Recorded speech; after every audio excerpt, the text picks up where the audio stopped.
Bollywood music fashion বিশ্বময় ঘটে যাওয়া সব বাছাই খবর নিয়ে আমাদের আজকের আয়োজন। ক্রিসের কথা সিনেমা প্রেমীরা ভুলে থাকতে পারেন কি? 3 পেরিয়েছে, 4-এর জন্য অপেক্ষা নয়, বোধহয় প্রতীক্ষা। আর ক্রিস মানেই তো সেই একজন যার শরীর কথা বলে কাব্যের মতো। আর এই সব সৃষ্টির নেপথ্যে কারিগর ঋত্বিকের বাবা রাকেশ রোশন। কিন্তু ক্রিস দর্শকদের জন্য দুঃখের বার্তা এলো এবার। ফ্র্যাঞ্চাইজি ক্রিস 4-এ থাকছেন না রাকেশ রোশন। আকর্ষণীয় লুক, ক্যারিশমেটিক নাচের ভঙ্গি আর অসাধারণ অভিনয়শৈলী তাকে করেছে বলিউডের সফল তারকাদের একজন। ক্রিস খ্যাত বলিউড সুপারস্টার ঋত্বিক রোশন বিশ্বজুড়ে ভক্তদের চোখে কেবলই এক মুগ্ধতার নাম। অভিনয় ক্যারিয়ারে নিজেকে ভেঙেছেন, নিয়েছেন চ্যালেঞ্জ। তাই তো ঋত্বিকের সিনেমা মানেই ভক্তদের উদ্দীপনা আর বক্স অফিসে রেকর্ড ভাঙা দাপট। কখনো ধুম, কখনো গুজারিশ, কখনো ওয়ার, কখনো জিন্দেগি না মিলেগি দোবারা, কোই মিল গয়া কিংবা ক্রিস ফ্র্যাঞ্চাইজি। রোম্যান্স, অ্যাকশন বা নাচে ঋত্বিকের নিজস্ব স্টাইল পুরো বলিউড ছাপিয়ে বিশ্বময় ভক্তদের কাছে এক বিস্ময়। তবে এই বিস্ময়ের পেছনে আছে বাবা ছেলের দারুণ এক কেমিস্ট্রি। সম্প্রতি ক্রিস 4 নিয়ে ঋত্বিক ভক্তদের মাঝে শুরু হয়েছে জল্পনা। গুঞ্জন ছিল বাবা রাকেশ পরিচালিত শেষ সিনেমা হতে যাচ্ছে ক্রিস 4। কিন্তু এবারে জানা গেল ক্রিসের পরিচালনায় সরাসরি যুক্ত থাকছেন না বাবা রাকেশ রোশন, তবে পেছন থেকে থাকবে তার পূর্ণ সহায়তা। জান্নাতুল দোলনা, সময় সংবাদ। দীর্ঘ সময় ধরেই চর্চায় বলিউডের তারকা দম্পতি অভিষেক ঐশ্বরিয়ার বিচ্ছেদ। এবার বিষয়টি নিয়ে কথা বললেন স্বয়ং অমিতাভ বচ্চন। নিজস্ব ভঙ্গিতে সামাজিক মাধ্যমে ব্যঙ্গাত্মক পোস্ট করেছেন শাহেনশাহ। পরিবারের সম্মান নিয়ে সামাজিক এবং সংবাদ মাধ্যমে যেসব আলোচনা হচ্ছে তা দেখে স্তম্ভিত অমিতাভ।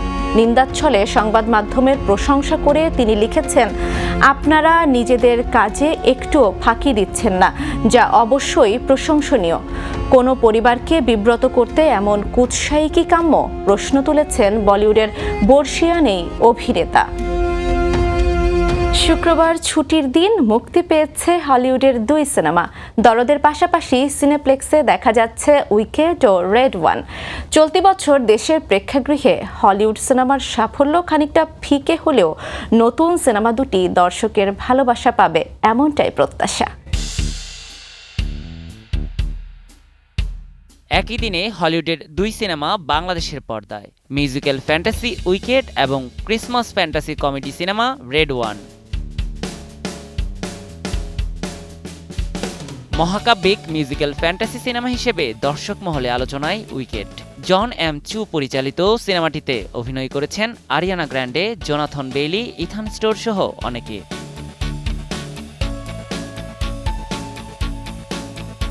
প্রথম দিকে গিন্ডা চরিত্রটি নিয়ে কিছুটা দ্বিধাদ্বন্দ্বে ছিলেন পপ তারকা আরিয়ানা। তাই ভক্তরা তার চরিত্রটি দেখে কতটা আনন্দ পাবেন তা নিয়েও সংশয় ছিল গায়িকার। উইকেটের পাশাপাশি বাংলাদেশি দর্শকদের জন্য মুক্তি পেয়েছে দ্য রক খ্যাত ডোয়াইন জনসন এবং ক্যাপ্টেন আমেরিকা অভিনেতা ক্রিস ইভান্সের action adventure Christmas fantasy comedy ঘরানার সিনেমা রেড ওয়ান। 15 নভেম্বর বিশ্বব্যাপী মুক্তি পেয়েছে সিনেমাটি। রেড ওয়ানে সান্তাক্লজকে উদ্ধারের মিশনে নামেন জনসন ও ক্রিস। ট্রেলারে দেখানো চমকপ্রদ হ্যালোইন টুইস্ট ইঙ্গিত করে সান্তার অপহরণের পেছনে থাকতে পারে আরও ভয়ঙ্কর কোনো শক্তি। জেক কাজদান পরিচালিত সিনেমাটিতে সান্তা ক্লজের চরিত্রে অভিনয় করেছেন জেকে সিমন্স। সিনেমা বিশ্লেষকদের ধারণা, ক্রিসমাস হ্যালোইনের মিশ্রণ রেড ওয়ানকে একটি বৃহৎ হলিডে ফ্র্যাঞ্চাইজ হিসেবে পরিণত করবে। নিয়াজ শুভ, সময় সংবাদ। নতুন চমক, সুর আর নাচের জাদুতে প্রথমবারের মতো আসছে স্টুডিও অ্যালবাম অল্টার ইগো। জনপ্রিয় কে পপ ব্যান্ড ব্ল্যাক পিঙ্কের প্রতিষ্ঠাতা সদস্য লিসা যে নতুন কিছু নিয়েই আসবেন তা অনুমেয়। তাই খুব স্বভাবতই ভক্তদের মধ্যে শুরু হয়েছে অপেক্ষা ও উন্মাদনা। ফারজানা লীনা জানাবেন বিস্তারিত।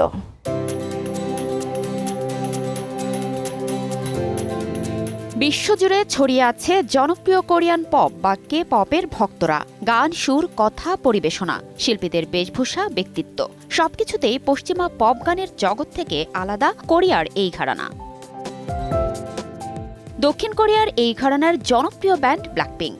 জিসু, জেনি, রোজে এবং লিসা এই ব্যান্ডের পরিচিত মুখ। ব্ল্যাকপিঙ্ক তারকা লিসা শীঘ্রই নিয়ে আসছেন তার প্রথম স্টুডিও অ্যালবাম অল্টার ইগো। আগামী বছরের ২৮ ফেব্রুয়ারি অ্যালবামটি মুক্তি পাবে বলে জানিয়েছেন র্যাপার লিসা। এর আগে এমটিভি ইউরোপ মিউজিক অ্যাওয়ার্ডসে জোড়া পুরস্কার পান এই তারকা। নিউ উইমেন গানের জন্য সেরা কোলাবোরেশনের পুরস্কার এবং একই সঙ্গে বিগেস্ট ফ্যান্স পুরস্কার পান এই শিল্পী। চলতি বছরের জুনেই রকস্টার শিরোনামে আরেকটা গান প্রকাশ করে রীতিমতো ঝড় তুলেছিলেন লিসা, যে গানের জন্য এমটিভি ভিডিও মিউজিক অ্যাওয়ার্ডসে সেরা কে পপ শিল্পীর পুরস্কার বাগিয়ে নিয়েছিলেন তিনি। লিসাই প্রথম কোনো একক কে পপ শিল্পী যিনি 2 বার এই বিভাগে পুরস্কার পাওয়ার নজির গড়েছেন। ১৩ বছর বয়স থেকে দক্ষিণ কোরিয়ায় থিতু হন থাইল্যান্ডের মেয়ে লিসা। ২০১৬ সালে যোগ দেন ব্ল্যাকপিঙ্কে। এরপর কেবলই অর্জনের গল্প। ব্যান্ডের পাশাপাশি একক ক্যারিয়ারেও চমক দেখিয়েছেন ২৭ বছর বয়সী এই সঙ্গীত শিল্পী ও নৃত্যশিল্পী। এবার একক অ্যালবামেও তার ম্যাজিক্যাল ছোঁয়া দেখবার অপেক্ষায় ভক্তরা। ফারজানা লীনা, সময় সংবাদ।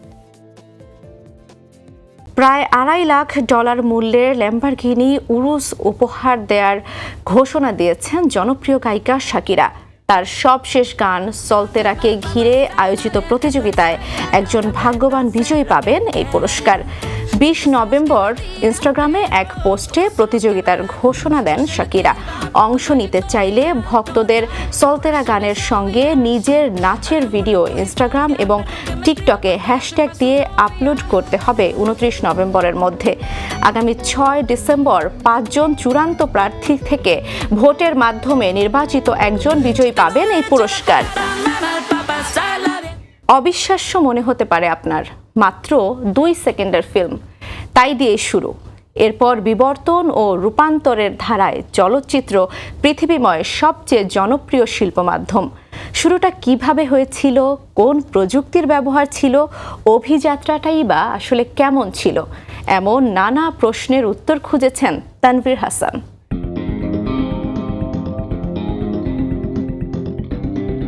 বিনোদনের অন্যতম মাধ্যম সিনেমা, যা দর্শকদের কখনো হাসায়, কখনো কাঁদায়, আবার কখনো আবেগে ভাসায়। হলিউড, বলিউড, টলিউড কিংবা ডালিউড, শাহরুখ, সালমান কিংবা দেশের মেগাস্টার সাকিব খান, যাদের রয়েছে লাখো কোটি ভক্ত, কিন্তু যে সিনেমা দিয়ে তারা পেয়েছেন এত খ্যাতি, কখনো কি জানতে ইচ্ছে হয়েছে কেমন ছিল সেই সিনেমার শুরুর ইতিহাস? ইতিহাস বলে বিশ্বের প্রথম তৈরি সিনেমাটার নাম রাউন্ড হে গার্ডেন সিন। 1888 সালে লুইস লে প্রিন্স ব্যবহার করে 2 সেকেন্ড দৈর্ঘ্যে চলমান ছবি তৈরি করেন। এটি ছিল গ্রেট ব্রিটেন ইয়র্কশায়ার রান্ধে শহরের ওকোট খামারবাড়ি রোডে মিসেস সারা উইথলির বাড়ির সামনে থেকে। তবে এই সিনেমায় ছিল না কোনো শব্দ।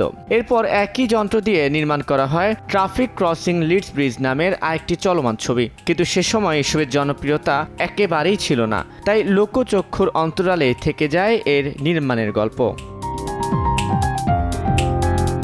এরপর 1894 সালে থমাস এডিসন তৈরি করেন কাইনেটস্কোপ নামের একটি যন্ত্র, যেটা দিয়ে দেখানো হতো চলমান ছবি। 1895 সালে লুমিয়ের ভ্রাতৃদ্বয় তৈরি করেন the arrival of A train, যার দৈর্ঘ্য ছিল মাত্র 50 সেকেন্ড। এটি ছিল সম্পূর্ণ নির্বাক সিনেমা। তবে সবাক চলচ্চিত্রের দিকে তাকালে আপনাকে ফিরে যেতে হবে 1927 সালে 6 অক্টোবর। এদিনই মুক্তি পেয়েছিল বিশ্বের প্রথম সবাক চলচ্চিত্র দ্য জাজ সিঙ্গার, যার পরিচালক ছিলেন অ্যালান ক্রসল্যান্ড এবং প্রযোজনায় ছিল ওয়ার্নার ব্রাদার্স।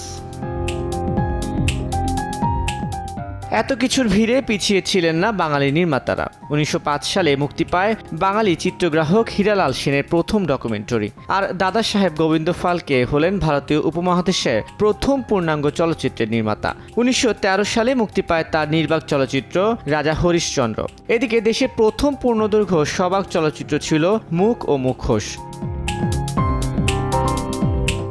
56 থেকে 24 কেটেছে দীর্ঘ সময়। সাদা কালো পর্দা ছেড়ে বাংলা চলচ্চিত্র এগিয়েছে সমান্তরালে। নির্বাক সবাক ছাপিয়ে চলচ্চিত্র এখন 3D 4D ভার্চুয়াল করিডোরে।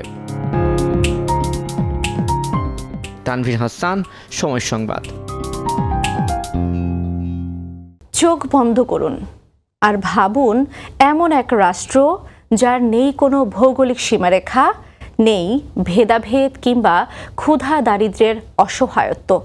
মানুষ বাঁচে কেবল আজকের জন্য, পরম ভ্রাতৃত্বে, অপূর্ব শান্তিতে। এমন পৃথিবীর স্বপ্ন দেখিয়েছেন এক স্বপ্নিক, নাম তার জন লেনন।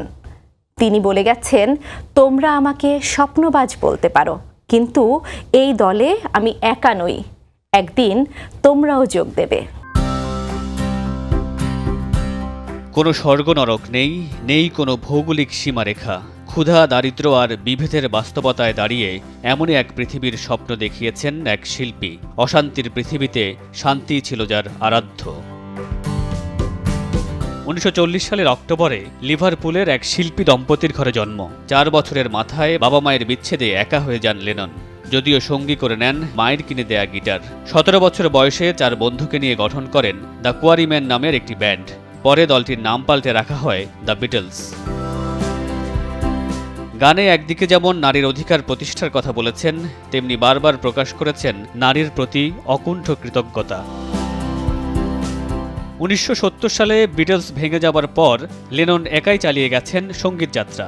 পাশাপাশি করেছেন যুদ্ধবিরোধী প্রচারণা। যেখানেই দেখেছেন দাঙ্গা, বর্ণবিদ্বেষ, সেখানেই করেছেন প্রতিবাদ।